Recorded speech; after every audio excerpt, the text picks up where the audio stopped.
News first news line.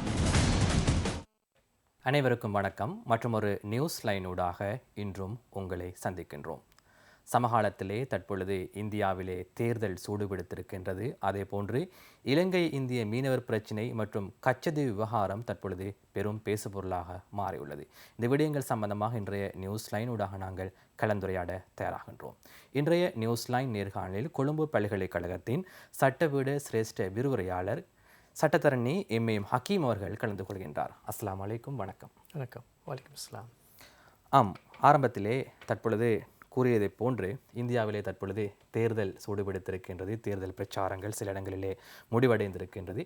இந்த சூழ்நிலையிலே மீண்டும் இந்த கச்சதீவு விவகாரம் பேசுபொருளாக மாறியிருக்கின்றது. அனைத்து தேர்தல் தமிழகத்திலே குறிப்பாக நாங்கள் பார்த்தால் தேர்தல் பிரசாரங்களிலே அவருடைய ஒரு பெரிய கருப்பொருளாக இந்த கச்சதீவை மீண்டும் மீள பெற்றுத் தருவோம் என்ற வாக்குறுதிகளை வழங்குகிறார்கள். என்னுடைய கேள்வி, நீங்கள் இந்த விடயம் சம்பந்தமாக அதிகமாக ஆராய்ந்த ஒருவர், கச்சதீவை மீண்டும் இந்தியா பெற்றுக்கொள்வதற்கான ஏதாவது வாய்ப்பு இருக்கின்றதா? உண்மையிலேயே கச்சதீவு பிரச்சனை என்பது இந்திய இலங்கையுடைய கடல் எல்லை பிரச்சனையோடு தொடர்பட்ட அம்சம்.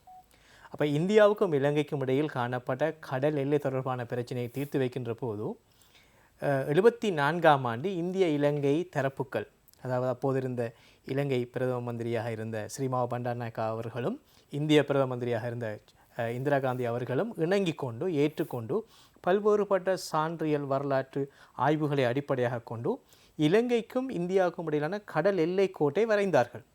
வரைந்து அதன் அடிப்படையிலே ஒரு ஒரு ஒரு ஒரு ஒப்பந்தத்தை, ஒரு பொருத்தனையை அவர்கள் செய்து கொண்டு அதன் அடிப்படையில் அந்த கோடுகளை வரைகின்ற போது அந்த கோடுகளில் வரைவின் அடிப்படையில் கச்சதீவு என்ற தனித்துவமான ஒரு தீவு இலங்கையினுடைய ஆழ்புல கடலுக்குள் வந்தது. அதன் காரணமாக இலங்கைக்குரிய ஒரு தீவாக மாறிவிட்டது.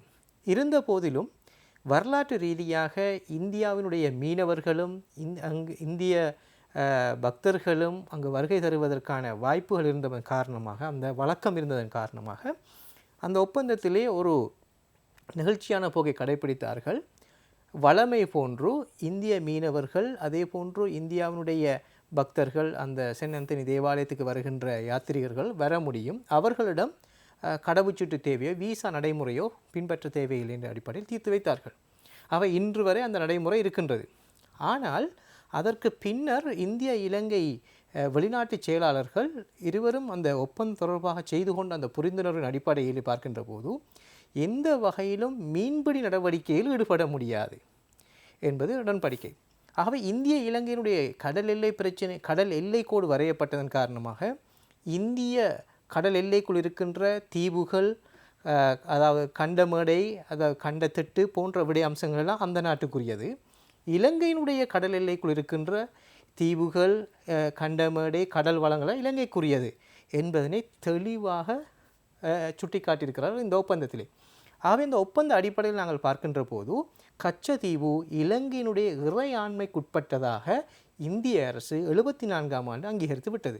ஆகவே 50 வருடங்களுக்கு முன்னரே இந்திய அரசு அங்கீகரித்த ஒரு விடயத்தினை இப்போது ஒரு பேசுபொருளாக மாற்றியிருப்பது அரசியல் நோக்கம் கொண்டதாக காணப்படுகின்றது.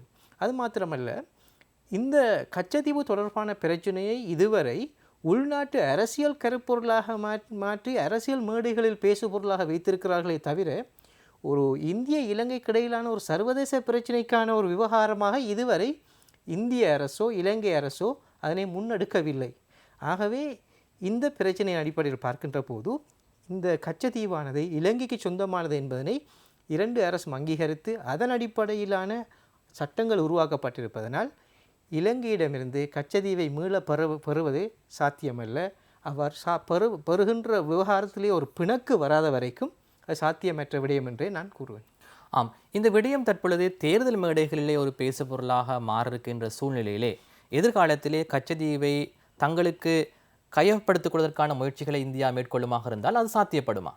உண்மையிலேயே அது அவர்களுடைய கொள்கை விவரணமாக இருந்தாலும் கூட 50 வருடமாக இது இலங்கையினுடைய இறையாண்மைக்குட்பட்ட பகுதியாக கருதப்பட்டு இலங்கையினுடைய ஆட்சி, இலங்கையினுடைய அதிகாரம், தத்துவம் நிலவுகின்ற ஒரு தீவு அது. அந்த தீவை மீள கைப்பற்ற வேண்டும் என்று சொன்னால் அது வேறொரு சர்வதேச பிணக்கை பிரச்சனையை உண்டு பண்ணும். அவ்வாறான பிரச்சனையை உண்டு பண்ணுற போது அது பல்வேறுபட்ட சர்வதேச வினாக்களுக்கு விடை அளிக்க வேண்டும். முதலாவது, இந்திய இலங்கை அரசுகள் செய்து கொண்ட அந்த ஒப்பந்தத்தினுடைய வழிதுடைமை என்ன என்ற ஒரு கேள்வி வரும். அதனைத் தொடர்ந்து இந்திய இலங்கை அரசுகளுக்கிடையில் 76ஆம் ஆண்டு செய்து கொள்ளப்பட்ட இன்னொரு ஒப்பந்தம் அதிலே தொக்கி நிற்கின்றது. 76ஆம் ஆண்டு இந்த இந்தியாவினுடைய தெற்கு பகுதியைச் சேர்ந்த இந்தியாவினுடைய அந்த பிரத்யேகமான பொருளாதார வலய எல்லை கோடுகளை வரைகின்ற போது இலங்கை விட்டு கொடுத்த ஒரு பகுதி இருக்கிறது, வெஸ்ட் பேங்க் என்ற மீன்பிடி பகுதி. அந்த வெஸ்ட் பேங்க் என்ற மீன்பிடி பகுதியை பொறுத்த வரைக்கும் அது கடல் வளங்கள் கூடிய, மீன் வளங்கள் கூடிய ஒரு பகுதி. அந்த பகுதி கூட இலங்கையினுடைய விட்டுக்கொடுப்பு காரணமாக அதனை இலங்கை இன்று தன்னுடைய பொருளாதார வலயமாக அனுபவிக்கின்றது. இப்படியான பல்வேறுபட்ட விடயங்கள் அதிலே பிணைந்திருப்பதன் காரணமாக இந்திய அரசு ஒரு சர்வதேச பிணக்காக இதனை மாற்ற மாட்டாது, அவ்வாறு கேட்பதற்கான வாய்ப்பில்லை. ஆனால் இது உள்நாட்டு அரசியல் விவகாரமாக இருக்கலாம். 1974ஆம் ஆண்டு ஒப்பந்தம் சம்பந்தமாக அதிக அளவிலே பேசப்படுகின்ற போதிலும் 1976ஆம் ஆண்டு நீங்கள் குறிப்பிட்டதை போன்று வெஸ்ட் பேங்கை நாங்கள் வழங்கிய ஒப்பந்தம் சம்பந்தமாக தற்பொழுது பரவலாக பேசப்படுவதில்லை. இந்த ஒப்பந்தமும் அதிக அளவிலான விடயங்கள் உள்ளடக்கிய ஒரு ஒப்பந்தம். அந்த ஒப்பந்தத்தின் உள்ளடக்கம் என்ன? அதனை ஏன் இன்னும் நடைமுறைப்படுத்தாமல் இருக்கின்றார்கள்? உண்மையிலேயே எங்களுக்கு தெரியும், 76ஆம் ஆண்டு செய்து கொள்ளப்பட்ட ஒப்பந்தத்தினுடைய அடிப்படை என்னவென்று சொன்னால், இலங்கையினுடைய அதாவது மன்னாருக்கு மேற்பட்ட பகுதியிலே, இலங்கைக்கு தென்புறமாக இருக்கின்ற பகுதியிலே நாங்கள் அந்த கடல் வலயங்கள் இருக்கின்றன. ஆழ்புலக்கடல், அடுத்துரு வலயம், அதே போன்று பொருளாதார வலயம்னு சொல்லி 3 வலயங்கள் இருக்கின்றன. இந்த ஆழ்புலக்கடலிலே முழுமையாக அந்த நாட்டுக்கு சொந்தமானது. அதுவும் அடுத்துரு வலயமாக கருதப்படுவது நாட்டுடைய சட்டத்தை நடைமுறைப்படுத்துவதற்கான பகுதி. அதனை தொட்டு 200 கடல் மைல்கள் வரைக்கும் பொருளாதார வலயம். அப்போ இலங்கையினுடைய பொருளாதார வலயம் இலங்கைக்குரியது, இந்திய பொருளாதாரம் இந்தியாவுக்குரியது. இந்த பொருளாதார வலய கோடுகளை வரைகின்ற போது இந்த 1976ஆம் ஆண்டு ஒப்பந்தத்தின் பிரகாரம் பொருளாதார வலய கோடுகளை வரைகின்ற போது இலங்கைக்கும் இந்தியாவுக்கும் இடையே பொதுவான வருகின்ற அந்த பகுதியை இந்தியாவுக்கு சார்பாக இந்தியாவுக்கு அதிகமான பகுதி விட்டு கொடுக்கப்பட்டிருக்கின்றது. இதனை ஒரு சர்ச்சையாக மாற்றாமலுக்கு இந்திய அரசு முன்வந்து சொல்லியிருக்கின்றது. அந்த ஒப்பந்தத்திலே இலங்கையினுடைய மீனவர்கள் குறிப்பிட்டு தீர்மானிக்கப்படுகின்ற ஒரு குறிப்பிட்ட 3 வருட காலப்பகுதிக்கு அந்த வெஸ்ட் பேங்க் பகுதியிலே அனுமதி பத்திரங்களை பெற்று மீன்பிடிக்க முடியும். வருடாந்தம் கிட்டத்தட்ட 2000 டன்கள் அளவுக்கு மீன்பிடிக்க முடியும் என்று கூறப்பட்டிருக்கின்றது. நேரடியாக ஒப்பந்த வாசகங்களிலே சொல்லப்பட்டிருக்கின்ற விவகாரம் அது. இது ஒரு விடயம். அதே போன்று அந்த மீன்பிடிக்கின்ற காலப்பகுதியிலே இந்திய அரசு அந்த வெஸ்ட் பேங்க் பகுதியிலே ஏதாவது பெட்ரோலிய கனிமங்கள் ஆய்வுகளை செய்கின்ற சந்தர்ப்பம் வருகின்ற போது இலங்கை அரசு அதை நிறுத்தி கொள்ள வேண்டும் என்றிருக்கின்றது. அதே போன்று இந்த குறித்தளிக்கப்பட்ட இந்த 3 வருட காலப்பகுதி முடிவடைந்தால் அதற்கு பின்னர் தொடர்ந்து இந்திய அரசு இலங்கைக்கு சலுகை அடிப்படையில் மீன்களை விற்க வேண்டும். வருடாந்தம் குறைந்தது 2000 டன்கள் அளவுக்கு இலங்கைக்கு மீன்களை விற்க வேண்டும் என்ற ஒரு சரத்தும் அதிலே இருக்கின்றது. ஆகவே நாங்கள் 74ஆம் ஆண்டு உடன்படிக்கையை அந்த ஒப்பந்தத்தை பற்றி அதிகமாக பேசுகிறோம். இந்த வெஸ்ட் பேங்க் தொடர்பான இந்த உடன்படிக்கை ஒப்பந்தத்தை பேசுவது குறைவாக இருக்கின்றது. இந்த வெஸ்ட் பேங்க் ஒப்பந்தம் 76ஆம் ஆண்டு ஒப்பந்தம் இதுவரையில் அதனுடைய ஒரு விடயமாவது நடைமுறைப்படுத்தப்படவில்லையா? இதுவரைக்கும் எங்களுடைய ஆய்வின் அடிப்படையில் பார்க்கின்ற போது இந்திய இலங்கைக்கு இடையிலான இந்த 76ஆம் ஆண்டு உடன்படிக்கை நடைமுறைப்படுத்துவதற்கு வாய்ப்பு இருக்கவில்லை. ஏன் காரணம் என்று சொன்னால், வடபுல கடலிலே இலங்கையில் நடந்த உள்நாட்டு ஆயுத மோதல் சூழ்நிலை காரணமாக இந்த ஒப்பந்தத்தினை அந்த ஒப்பந்த வாசகங்களின் அடிப்படையில் முறையாக நடைமுறைப்படுத்துவதற்கு வாய்ப்பு இருக்கவில்லை. ஆனால் இது ஒரு நல்ல சந்தர்ப்பம். இந்த சந்தர்ப்பத்திலே அந்த வெஸ்ட் பேங்க் தொடர்பான உடன்படிக்கையினை 2 அரசுகளும் மீள அதனை நடைமுறைப்படுத்துவது தொடர்பில் ஆராயலாம். நாங்கள் 1976ஆம் ஆண்டு ஒப்பந்தம் சம்பந்தமாக பேசிக்கொண்டிருந்தோம். இந்த ஒப்பந்தத்தை நடைமுறைப்படுத்துவதற்கு தற்போதாவது முயற்சிகள் மேற்கொள்வதற்கான வாய்ப்புகள் இருக்கின்றதா? உண்மையில் இந்த ஒப்பந்தத்துடைய மிக முக்கியமான நோக்கம் என்னவென்று சொன்னால், இலங்கைக்கும் இந்தியாவுக்கும் இடையில் இருக்கின்ற பொதுவான கடல் பரப்பில் இருக்கின்ற வளங்களை 2 அரசுகளும் பகிர்ந்து கொள்ள வேண்டும் என்பதுதான் இதனுடைய உச்ச நோக்கம். இந்த நோக்கத்தின் அடிப்படையில் அவர் எல்லை கோடுகளை வரைகின்ற போது ஏற்பட்ட அந்த சிக்கல்களை சமாளிப்பதற்கு தீர்வாக கண்ட விடயம்தான் இந்த வெஸ்ட் பேங்க் பகுதியிலே வருகின்ற மீன்பிடி வளங்கள் ஒரு நாட்டிற்கு சாதகமாக போய்விடக்கூடாது என்பதற்காக வேண்டித்தான் இந்த விட்டு கொடுப்புகளுக்கு இணங்கி கொண்டார்கள். ஆகவே இனிவரும் காலங்களில் இந்திய இலங்கை அரசு இந்த 76ஆம் ஆண்டு உடன்படிக்கையினை மையப்படுத்தி தன்னுடைய பேச்சுவார்த்தைகளை மேற்கொள்கின்ற போது இது ராஜதந்திர ரீதியாக தீர்த்து வைக்கப்படக்கூடிய விடயமாக இருக்கும். ஏனென்று சொன்னால், இந்திய இலங்கை அரசுகளுக்கிடையில் வெளிநாட்டு செயலாளர்களுடைய அந்த தொடர்பாடலின் பின்னர் இது இலங்கையினுடைய சட்டத்தினாலும் அங்கீகரிக்கப்பட்டிருக்கின்றது. ஆகவே இந்த உடன்படிக்கைகள் இலங்கை சட்டத்தின் பாகமாக மாற்றப்பட்டிருக்கின்றது. ஆகவே இலங்கை அரசினுடைய மக்களுடைய அல்லது மீனவர்களுடைய இலங்கையினுடைய சொத்தாக கருதப்படுகின்ற நன்மைகளை அனுபவிப்பதனை தாமதப்படுத்த வேண்டிய அவசியம் இல்லை. ஆகவே எதிர்வரும் காலங்களில் எங்களுடைய மீன்பிடி துறைக்கு ஒதுக்கப்படுகின்ற வள ஒதுக்கீடுகள், அதே போல் மீன்பிடி தொடர்பாக செய்யப்படுகின்ற பொதுவான ஆய்வுகள், பெட்ரோலிய மற்றும் கனிமங்கள் தொடர்பான ஆய்வுகள், இந்த முயற்சிகள் மேற்கொள்ளப்படுகின்ற போது இந்த 76ஆம் ஆண்டு செய்து கொள்ளப்பட்ட உடன்படிக்கை மிக முக்கியமான ஒரு பேசு பொருளாக வருவதற்கான வாய்ப்பு இருக்கின்றது. அதற்கு மிக அதிகமான முதலீடுகள் தேவை. இந்த கடல் தொழில் விவகாரங்களில், கடல் தொழில் தொடர்பான ஆய்வுகளிலே இலங்கை அரசு அதிகமான ஒதுக்கீடுகளை செய்கின்ற போது இந்த விடயம் மிக முக்கியத்துவம் பெறக்கூடிய விடயமாக வரும். எனக்கு இருக்கின்ற ஒரு சந்தேகம், நாங்கள் 76ஆம் ஆண்டு ஒப்பந்தத்தை நடைமுறைப்படுத்துவதாக வைத்துக்கொள்வோம். நீங்கள் குறிப்பிட்டதை போன்று 3 வருடங்கள் இலங்கை மீனவர்களுக்கு மீன் பிடிப்பதற்கான வாய்ப்பு வெஸ்ட் பேங்க் பகுதியிலே கிடைக்கின்றது. அந்த 3 வருடம் நிறைவடைந்த பின்னர் மீண்டும் சில வருடங்களின் பின்னர் மீன் பிடிப்பதற்கான வாய்ப்பு கிடைக்குமா? ஆமாம், அதாவது இந்த 3 வருடங்கள் கொடுக்கப்பட்டதன் பின்னர் இலங்கை அரசு அதனை கேட்கின்ற போது, எங்களுக்கு இன்னும் மீன் பிடிக்கிறதுக்கு வாய்ப்பு இருக்கவன்னு சொல்கிற போது, அதாவது முக்கியமாக முதல் 3 வருடங்களுக்கு இலங்கை ஒரு அனுமதி பத்திரம் வழங்கித்தான் மீன்பிடிக்க முடியும். அதன் பின்னர் இலங்கை அரசு மீன்பிடி தேவைகளை முன்வைக்கின்ற போது இந்திய அரசு குறிப்பிடுகின்ற சுட்டிக்காட்டுகின்ற அந்த விலைக்கு 2 அரசுகளும் பேச்சுவார்த்தை மூலம் பரஸ்பர ரீதியாக இணங்கிக் கொள்கின்ற அந்த விலைக்கு அந்த மீன்களை கொள்வனவு செய்து இலங்கை அரசு அதனை பெற்றுக்கொள்ள முடியும் என்ற வாசகமும் இதிலே உள்ளடக்கப்பட்டிருக்கின்றது. இந்த ஒப்பந்த வாசகங்களுடைய தெளிவான விளக்கமாக 2 நாடுகளுடைய செயலாளர்கள், அப்போது இருந்த செயலாளர்களான இந்திய செயலாளராக இருந்த கேவால் சிங் அவர்களும் இலங்கையினுடைய செயலாளராக இருந்த WT ஜெயசிங் அவர்களும் தங்களுடைய கையொப்பமிட்ட அந்த ஆவணத்திலே தெளிவாக குறிப்பிடப்பட்டிருக்கின்றது. ஆம், ஆட்சி மாற்றம் இலங்கையிலே அடிக்கடி இடம்பெறுகின்றது. ஆட்சிக்கு வருகின்றவர்களுக்கு இந்த விடயம் தெரியாதா அல்லது தெரிந்தும் தெரியாமல் போல் இருக்கின்றார்களா? உண்மையிலேயே இந்த விவகாரங்களில் ஆய்வுகள் செய்யப்படுவது குறைவு ரியாஸ். ஏனென்னு சொன்னால் இது தொடர்பான ஆய்வுகள் செய்யப்பட வேண்டும். உண்மையிலே இலங்கையை சுற்றி கடல் இருக்கிற போது, இலங்கை ஒரு தீவாக இருக்கின்ற போது கடலுடைய வளங்கள், கடல் நன்மைகள், கடல் தொடர்பான ஆய்வுகள் என்பன செய்யப்படுவது குறைவு. ஆகவே இந்த விடயங்களிலே எதிர்வரும் காலங்களிலே உண்மையிலே தெரியும் எங்களுக்கு, இலங்கையிலே வரவு செலவு திட்டத்தில் ஒதுக்கப்படுகின்ற நிதிகளில் ஆய்வுகளுக்கு, இவ்வாறான ஆய்வுகளுக்கு வளம் ஒதுக்கீடு செய்யப்படுகின்ற போது உண்மையிலேயே இந்த உடன்படிக்கைகள், அதே போன்று இந்த கடல் வளங்களை எவ்வாறு பங்கிடுவது, பரிமாறிக்கொள்வது என்ற பல்வேறுபட்ட விடயங்களுக்கு பதில் வரும். ஏனென்று சொன்னால் இன்னும் பல பிரச்சனை இருக்குது. இலங்கைக்கும் இந்தியாவுக்கும் இடையில் மாத்திரமல்ல, இலங்கைக்கும் மாலைதீவுக்கும் இடையில் பிரச்சனை இருக்கிறது, இலங்கைக்கும் பங்களாதேஷுக்கும் இடையில் பிரச்சனை இருக்கிறது. இலங்கையினுடைய தென்புற கடலிலே காணப்படுகின்ற கண்டமேடை நீடிப்பு தொடர்பாக நீட்சி பற்றி நாங்கள் கோரிக்கையை முன்வைத்திருக்கிறோம். அதற்கும் இந்தியாவினுடைய ஆட்சேபனை இருக்கின்றது. இப்படி கிட்டத்தட்ட 4-5 பிரச்சனைகள் இலங்கை சார்பாக இருக்கின்றது. இதற்காக ஆழமான ஆய்வுகளும் வள ஒதுக்கீடு முக்கியம். அவ்வாறு ஒதுக்கீடு செய்யப்படுகின்ற போது இந்த பிரச்சனை தொடர்பான தீர்வுகளை காண்பது மாத்திரமல்ல, இலங்கைக்கான பொருளாதார வளத்தை இந்த கடலிலிருந்து, அது அளப்பரிய வளம் இலங்கையில் இருக்கின்றது, அந்த வளத்தினை அதிகமாக பெற்றுக்கொள்ள முடியும். உங்களை போன்ற இந்த விடயங்கள் சம்பந்தப்பட்ட நிபுணத்துவம் பெற்றவர்களிடம் அரசாங்கம் ஆலோசனைகளை பெற்றுக்கொள்வதில்லையா? நிச்சயமாக அண்மையிலே இலங்கை அரசு வெளிநாட்டு அமைச்சுக்கு நியமிக்கப்பட்டிருக்கின்ற, அதாவது இலங்கையினுடைய தேசிய கடல் விவகாரங்கள் தொடர்பான ஒரு தேசிய குழு ஒன்று அமைத்திருக்கிறார். அதில் நான் ஒரு உறுப்பினராக இருக்கின்றேன். இவ்வாறான சர்ச்சையான விடயங்கள் தொடர்பாக வெளிநாட்டு அமைச்சருக்கும் இலங்கை அரசாங்கத்துக்கும் ஆலோசனை வழங்குகின்ற நிபுணர்கள் இப்போது நியமிக்கப்பட்டிருக்கின்றார்கள். ஆகவே இந்த விடயங்கள் தொடர்பாக நாங்களும் ஆராய்ந்து வருகின்றோம். எங்களுடைய ஆலோசனைகளையும் இலங்கை அரசாங்கத்துக்கு வழங்கி வருகின்றோம். இந்தியாவிலே தற்பொழுது தேர்தல் மேடைகளிலே கச்சதீவு விவகாரம் சம்பந்தமாக அதிகாரிகளே பேசுகின்ற பொழுதிலும் வெஸ்ட் பேங்க் சம்பந்தமாக பேசுவதில்லை. அவர்களுக்கு இந்த விடயம் தெரியாதா அல்லது தெரிந்தும் தெரியாமல் போல் இருக்கின்றார்களா? இது உண்மையிலே இது அரசியல் லாப நட்ட கணக்கின் படி தீர்மானிக்கப்படுகின்ற விடயம் ரியாஸ்.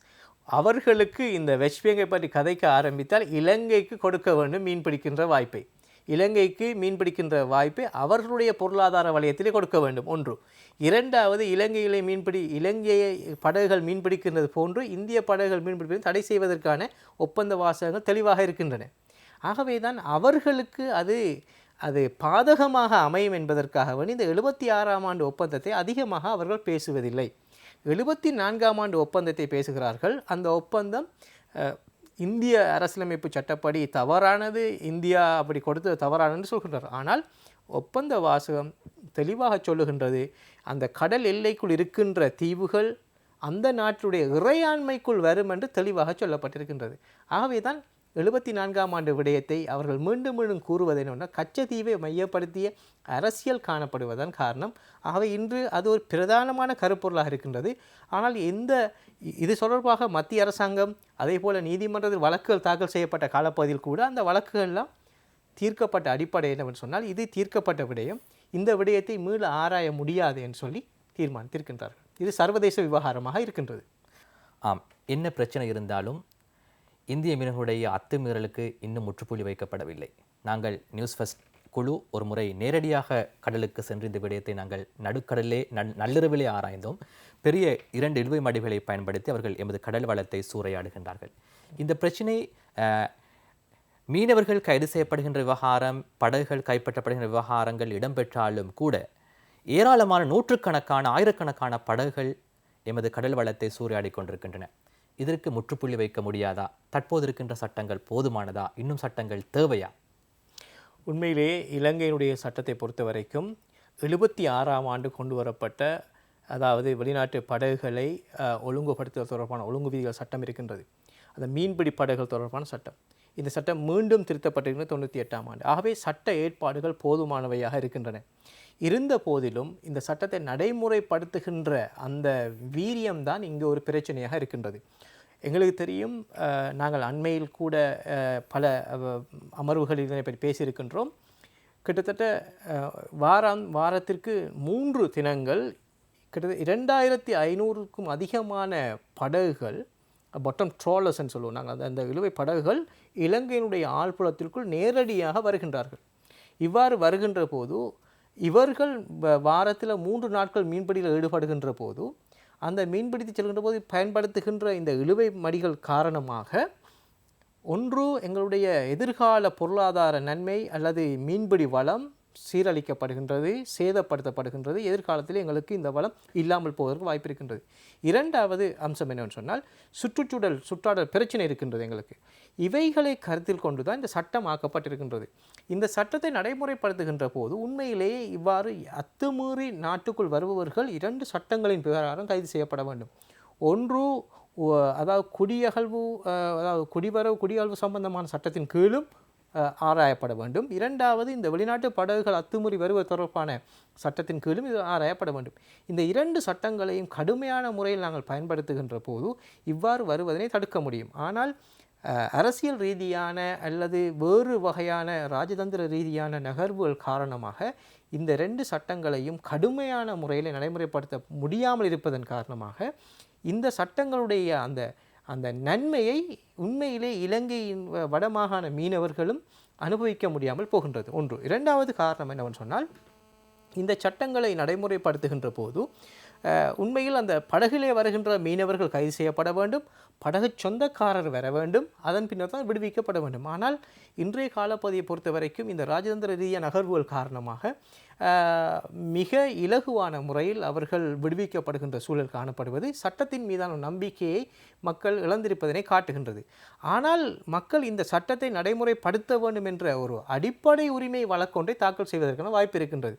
நாங்கள் இதனை பற்றி அண்மை காலமாக பேசுகின்றோம். அதாவது இந்த சட்டங்களை நடைமுறைப்படுத்தாமல் இருப்பது கூட சட்டத்தின் கீழான சமமான பாதுகாப்புக்கான உரிமையை மீறுவதாக அமையும் என்பதனால் இந்த பாதிக்கப்படுகின்ற மீனவர்கள் சார்பானவர்களும் மீனவர்களும் ஒன்று சேர்ந்து இலங்கையினுடைய உயர் நீதிமன்றத்தில் இந்த சட்டத்தை முறையாக நடைமுறைப்படுத்த வேண்டும் என்ற ஒரு அடிப்படை மனித உரிமை மீறல் வழக்கொன்றை தாக்கல் செய்கின்ற போது அந்த இடத்திலே நீதிமன்றம் நேரடியாக சட்ட அமுலாக்கல் அலுவலர்களுக்கு கட்டளையிடலாம், சட்டத்தை நடைமுறைப்படுத்துங்கள், சட்டத்தை உறுதியாக நடைமுறைப்படுத்துங்கள் சொல்கின்ற போது இவ்வாறு வருகின்ற இந்த அத்துமீறி வருகின்ற மீனவர்களுடைய எண்ணிக்கையை கட்டுப்படுத்த முடியும், சட்டத்தை உறுதியாக கண்டிப்பான முறையில் நடைமுறைப்படுத்துகின்ற போது.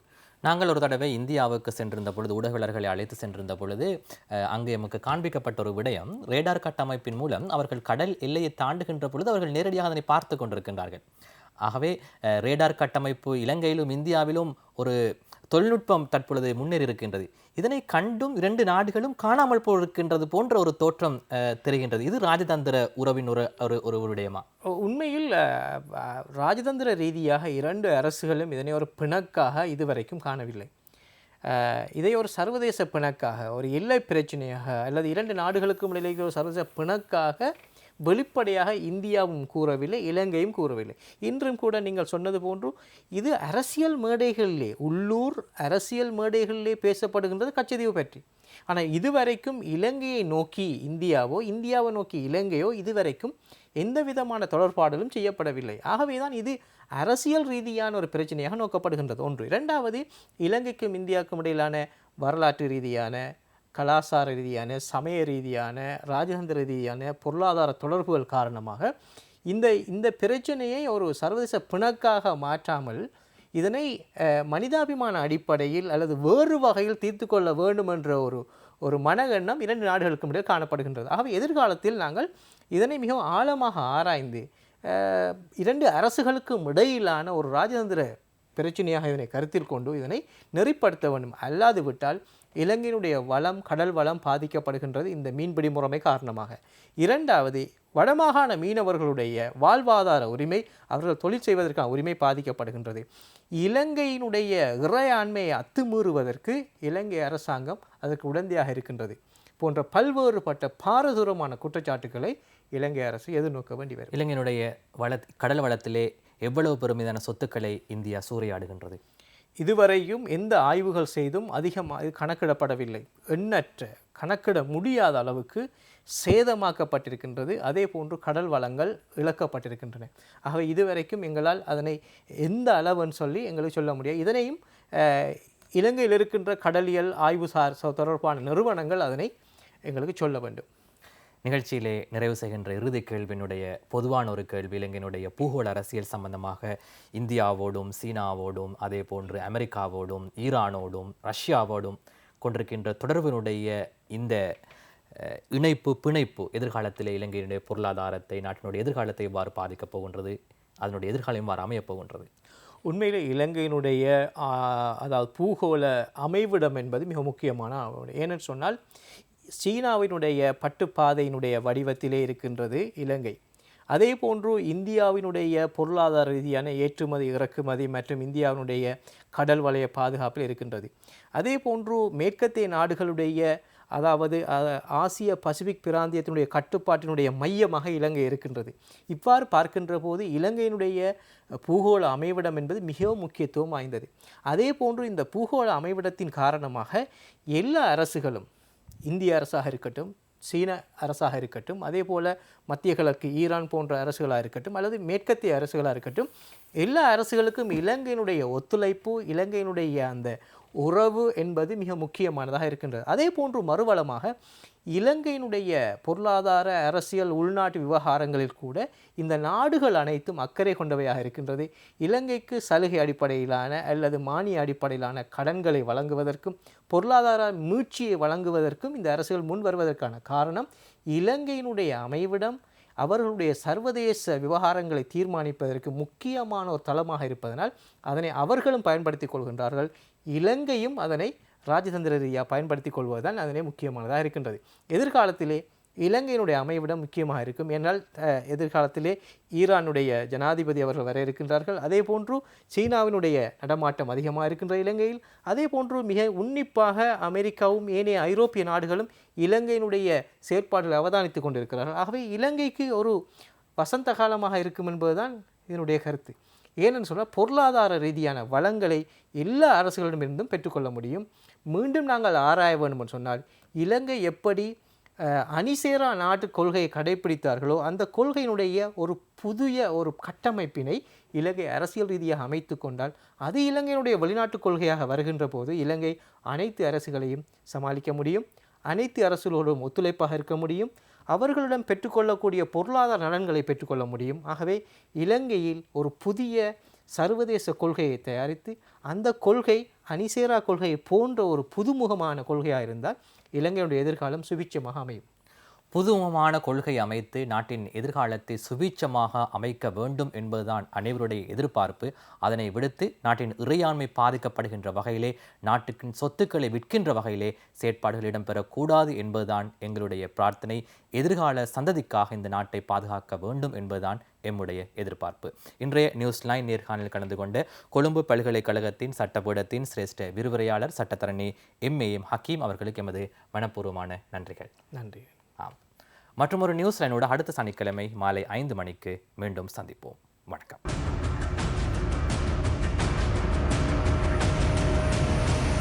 News First, Newsline.